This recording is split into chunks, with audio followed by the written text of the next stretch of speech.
জুলাই অভ্যুত্থানে শহীদ মুন্নার লাশ নিজ এলাকায় নিয়ে দাফন করতে চায় তার পরিবার। দীর্ঘ প্রায় ১.৫ বছর পর ডিএনএ পরীক্ষায় মরদেহ শনাক্তের পর এই দাবি তুলেছেন শহীদ পরিবারের সদস্যরা। সোমবার সন্ধ্যায় জাতীয় জাদুঘরের সামনে এক সংবাদ সম্মেলনে মুন্নার বাবা জানান, ২৪-এর ৫ আগস্ট যাত্রাবাড়ি এলাকায় গুলিবিদ্ধ হয়ে শহীদ হন তার ছেলে। এরপর থেকে নানা জায়গায় গিয়ে ছেলের কোনো খোঁজ পাচ্ছিলেন না তারা। মুন্না একটি গার্মেন্টসে চাকরি করতেন। বেওয়ারিশ হিসেবে জুরাইন কবরস্থানে দাফন করা হয় তার লাশ। যেন সরকারি সহায়তায় গ্রামের বাড়ি নীলফামারীতে নিয়ে দাফন করার ব্যবস্থা করা হয়, সেই দাবি জানান মুন্নার বাবা। এদিকে এখনও ভাইয়ের খোঁজ না পেয়ে দিশেহারা শহীদ সোহেল রানার ভাই নাবিল হোসেন।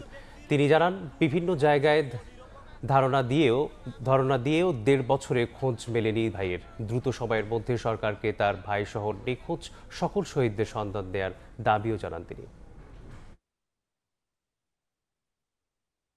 আমার ছেলে বেওয়ারিশ না, আমার ছেলে আমার বেওয়ারিশ না।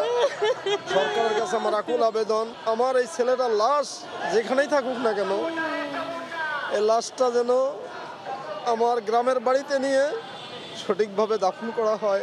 আমার ভাই শহীদ মোহাম্মদ সোহেল রানা, যার শেষ দেখাটুকু আমরা দেখতে পারি নাই, এক মুঠো মাটিও কবরে দিতে পারি নাই পরিবারের কেউ। বিগত ১.৫ বছর ধরে আমি কত দপ্তরে যে দৌড়াইছি, এই ১.৫ বছরে কেন আজও আমাদের ভাইদেরকে ডিএনএ টেস্টের মাধ্যমে শনাক্ত করা হলো না?